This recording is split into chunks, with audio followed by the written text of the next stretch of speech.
拍片呢一日係年初六，首先喺呢度同各位拜個年，祝你同屋企人新春快樂，身體健康，心想事成。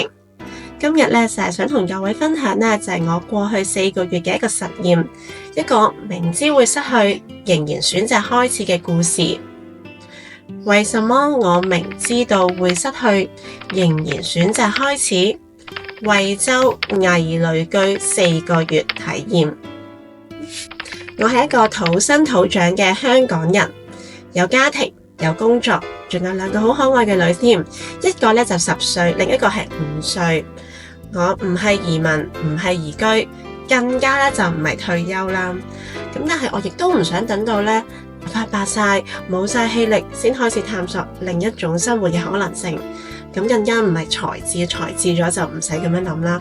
咁舊年呢，我就做咗個決定，就係唔等退休，唔係才智嘅，而家呢就開始啦。我就喺惠州大亞灣木馬湖呢個屋苑呢，就租咗一個單位，係為期1年嘅時間。我叫呢一個呢做一個叫做偽旅居實驗。偽呢就係因為我仍然都需要喺香港賺錢返工，交稅啦、湊女。咁因為我就唔係真係完全係唔使做嘢㗎嘛，我呢個係一個好似叫偽裝假扮咁啦。旅居呢就係因為我就想試下，如果生活上有清新嘅空氣、美麗嘅湖景、足夠嘅空間同埋光線、性價比高嘅物價同埋生活，我會變成點呢？今日呢就係我呢個實驗嘅第4個月。咁適逢呢就係新年假期，都有一啲空間同時間，所以呢我就想同各位分享呢個體驗之旅教我嘅嘢。Part 1，點樣開始一個人嘅冒險？成件事嘅開始呢，其實係醞釀咗幾年㗎喇。我自己呢就上 YouTube 睇片，自己研究唔同嘅城市地理位置嘅樓盤，自己揾 agent， 自己約時間上去睇樓。身邊咧冇人明我做啲乜嘢嘅喎，大家都會覺得買不如租，租不如住酒店。但係咧係有2個原因咧，令到我能夠做到呢一樣嘢嘅。第一係堅持，第二有經濟實力。無論你買一租啊定係點，你都要有錢噶嘛。咁最後咧就係我喺我嘅弟弟啦陪我睇樓，同埋咧就係即日咧就簽埋租約。咁大概嘅價錢咧就係以港幣3000蚊租住咗咧一個屋苑，係叫做惠州大亞灣一個叫做泰豐木馬湖，一個咧就係約莫係106平嘅3房2廁單位。呢個單位咧係東南朝向望湖景嘅，咁我重點咧我就要一個有湖景嘅單位啦。咁呢個咧係一個全新樓，未入住過嘅，咁亦都咧就係業主承諾會即係拎包入住，呢個價錢係包埋拎包入住。咁全部嘅家私電器咧，其實係由我有意係去租咧，咁由吉屋開始配齊俾我。咁前後咧，其實都搞咗好耐，因為中間咧就加埋有個11黃金周，咁咧真係等咗成個月先叫做大致上配齊晒。咁咧簽約嗰刻咧，我就同自己講，1年嘅偽旅居體驗正式開始。Part 2，將樣板屋變成我嘅空間。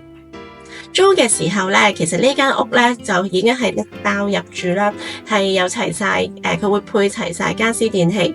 咁但係咧有啲嘅生活物品咧，例如係床單啊、被鋪啊、廁紙啊、垃圾桶啊、係掃把啊等等咧，其實嘅生活基本嘅嘢咧係要自己買。咁於是咧我就用咗大概2個星期嘅時間，同埋加埋大概係2000幾蚊。咁樣咧就淘晒成間屋最基本嘅生活用品啦。咁呢度我嘅特別鳴謝我弟弟啦，佢好貼心啊，佢 send 咗一個咧購買嘅 list， 因為佢1-2年前都啱啱生咗入伙，佢就話俾我聽大致上一間屋最基本要配齊晒啲咩嘅配置。咁淘咗幾十樣嘢之後咧，咁其實係我幫襯去租屋嘅 agent 咧，其實佢都好好啦，幫我拎齊晒大部分嘅物品。幾十樣，講緊係30-40樣，咁但係都仲有幾樣嘢未攞晒，咁我哋就自己去攞啦。咁我就體會到咧，原來內地係淘寶係同香港最唔同嘅地方咧，就係喺集運店係要自己揾貨喎，即係咧我哋香港咧就係你俾個碼佢幫你拎噶嘛，但係原來喺內地係自己搞掂嘅。第一次揾咧，我就完全係唔知點揾，我就以為係攞件貨品逐逐樣逐個架去對，其實唔係嘅，因為咧原來所有嘅貨咧都會寫明喺特定編號嘅貨架上面，係個 number 俾你啊，呢個係第幾個架嘅第幾格，跟住到第幾件貨咁樣樣。其實大部分情況係超過90%都可以攞得到嘅，咁剩低咧就可能係擺錯或者有其他技術上嘅問題啦。過程當中咧嘅體力勞動，我就當做運動咁啦。咁前後咧都搞咗2個星期。咁搞掂嗰刻咧，我就終於覺得好舒服。走到去露台，望住個湖，呼吸清新嘅空氣，係覺得好有滿足感。呢種滿足感咧，其實係唔係純粹用錢買得到嘅，係加埋係汗水啦，凡事親力親為而努力嘅成果。Part 3，每月自製旅居生活嘅小確幸。返到香港之後咧，我感覺到我哋嘅快樂指數咧係遞增，生活上咧更加有動力。因為咧努力完之後，每個月都有一個指定嘅地方，令到我同埋屋企人係有舒適咁樣提唞下氣啊、充電、吃喝玩樂。呢個短暫嘅休息咧，都令我更加珍惜時間同埋生命，同埋更加有動力咧去迎接生活上每一日嘅挑戰。其實雖然咧每一次上去咧係得1-2日嘅時間啦，但係呢個自製旅居生活嘅小確幸對我嚟講咧，就好似同自己嘅約會。生活好簡單，但係咧亦都好飽滿。簡單到咧你可以淨係單純坐喺度望住個湖，然之後乜都唔做就已經好滿足。除咗間屋之外咧，我哋都想講下周邊嘅配套同埋點樣喺有限時間之內咧，我暫時探索過嘅地方。我哋睇咧第一間就決定呢個盤同埋呢個單位咧，其實個原因都係嚟自個景，係啦，就係個湖啦。咁空間好大，湖景好靚。我有陣時咧就會同屋企人一邊咧就係沿住個湖走啦，一邊咧感受到呢度嘅寧靜。我亦都試過一個人自己去跑步啦，沿住個湖跑。咁我發覺呢度咧好多小朋友咧喺度踩單車嘅喎，咁於是咧就冇幾耐之後，我又淘咗2架大單車。咁呢個特別咧都要多謝我嘅弟弟啦，佢花咗幾個鐘頭嘅時間就砌好2架單車。咁我個女都玩得好開心，每一次翻上嚟啦都會去踩下單車，做下運動。咁呢度咧就係有雙層公園，平台一個，湖邊另一個。通常我哋就會喺個平台度踩一圈，跟住之後就再去湖邊，想踩嘅時候再去踩咁樣。講到食咧，嚟到內地生活唔用美團咧，就等於半個生活慢啊！其實肚餓嘅時候咧，就係撳個美團，半個鐘嘅食物咧，半個鐘之後啲食物就會到啦。講到呢一度咧，我都有一啲好深刻嘅感悟。咁呢就係美團咧叫外賣咧，就係我哋香港人真係會覺得又平又方便。我亦都感受到咧，平民百姓都能夠享受到呢一種咧嘅升級服務，真係好幸福咯。其實我自己係有一啲嘅感動噶，因為咧我記得我細個嘅時候中國內地俾我嘅感覺就係經濟文明水平同香港都差一大截。咁但係而家係真係先進咗好多，中國係確確實實咁樣強大咗，有能力俾百姓更加舒適、更加便捷嘅生活。咁喺某一啲範疇咧，更加係領先嘅地位，感受到國家嘅強大。咁當然啦，就唔係就係得好啦，亦都有不足嘅地方。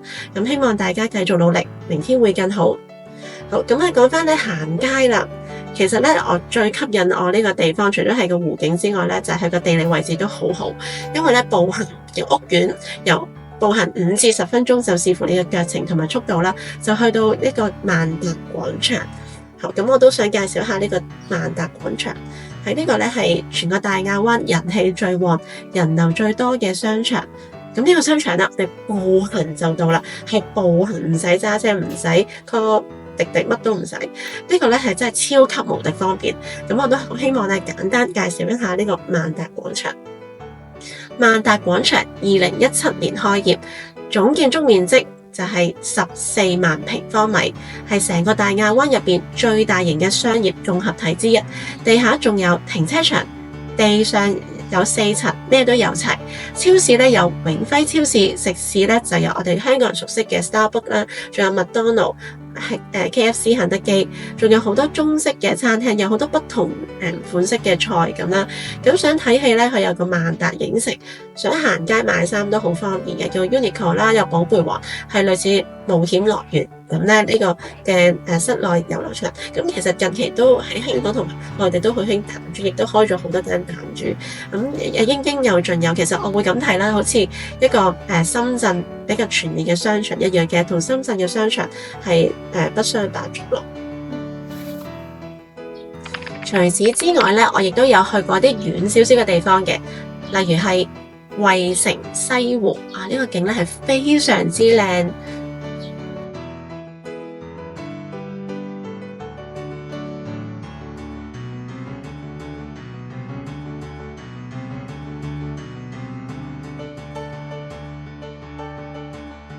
另外就有淡水啦，就去過嗰個探索古城，同埋咧去飲茶，好地道風味，亦都去過當中有窩麥喺淡水都有嘅。咁另外咧就係人生第一次駕駛呢個高爾夫球車嚟，由霞涌一直穿梭到小徑灣呢個沿住綠道，亦都係非常之難忘。而另外最難忘呢，就係剛剛喺年初1至3，我哋咧就翻咗大陸啦。咁頭嗰2晚咧，年初1同年初2，我哋喺澳頭嗰度咧就係真係自己去放煙花。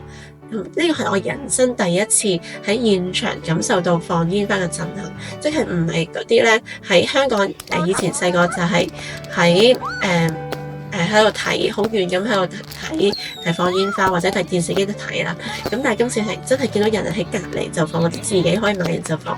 咁我哋一家人都好興奮，覺得哇！即係呢個係真係感受到新年嗰個熱鬧氣氛咯。咁但係我都明白喺香港，由於呢個安全同埋係真係地少人多嘅問題，香港一早從來都係冇可以做得到啦。咁但係內地就有。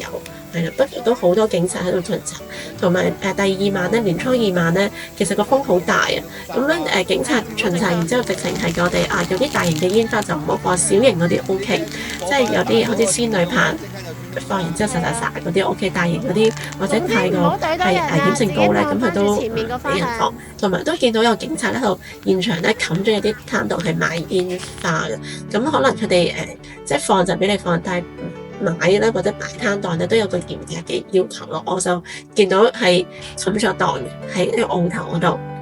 咁每次走嘅時候咧，我都會同自己講，又夠鐘返香港啦。拍拖知道要放手，但仍然選擇開始。我咧由一開始就知道呢一個體驗計劃只係維持1年。我知道呢一個湖、呢個露台、呢一種簡單嘅生活只係暫時，唔會係我嘅日常，但我仍然選擇開始，因為我寧願擁有過，然後失去，好過從未擁有。人生多一份體驗，少一啲嘅遺憾。失去唔係開始嘅反面，失去其實係開始嘅一部分。Part 5：慾望、失落同埋覺醒。年初1至到3咧，亦都去咗惠州度假屋。返嚟香港之後咧，我都失落咗幾日㗎。我問自己，點解會咁嘅咧？然後我發現人嘅慾望係無窮無盡㗎。當你好鍾意一樣嘢，你就想永遠擁有。但係現實係咧，冇嘢係永遠㗎。木馬湖係租嘅，1年後就係要退租啦。2個女仲細嘅階段，10年之後過去。佢哋都會長大，都會離開父母，亦都會過獨立嘅生活。而我哋健康嘅身體，幾十年之後都會衰退，因為我哋人係會有衰退。只不過我哋可以透過唔同嘅，包括飲食啊、健康嘅心態，延誤我哋嘅衰退過程。但我哋都要知道，係人係最重要、重中之重係啲乜嘢呢？甚至乎呢個生命都唔係永恆。咁點算呢？喺未來嘅人生路上，仲會有無數次類似嘅情況，即係咩情況呢？鍾意嘅嘢會完，愛嘅人會走，美好嘅時刻會成為回憶。我諗我哋可以做嘅有3樣嘢。第一，擁有嘅時候唔好習以為常。例如啦，我租咗4個月，仲有8個月嘅時間，咁仲有幾個月嘅時間，每次想去嘅時候，唯有學習嘅就係珍惜啦，因為我又唔係長住啦，每次去都係住1、2日啦最多。我知道咧，習以為常係會少咗珍惜同埋感恩。咁第二就延伸到去咧，就係放手嘅時候，學識感謝，多謝你教我乜嘢係為咩叫做為自己而活，而人會走，物件會失去，但係回憶永存心中。第三呢，就係將學到嘅嘢帶返去香港。木馬湖教我嘅空間，惠州帶俾我嘅快樂回憶，空間感、簡單生活，我會逐樣搬返入我香港嘅家。結語：如果你而家都有一樣嘢，你知道會完，但係唔想放手，我好想同你分享呢句說話：與其追求永遠擁有，不如學識深刻體驗。體驗完，你帶走嘅永遠都係你嘅。我學識咗擁有嘅時候唔好習以為常，失去嘅時候先至無悔。我係 Sel， 呢度係 Sel's Mind Lab。如果你都有一個知道會失去，但仍然選擇開始嘅故事，留言話俾我知啊！我哋下一條片再見，拜拜。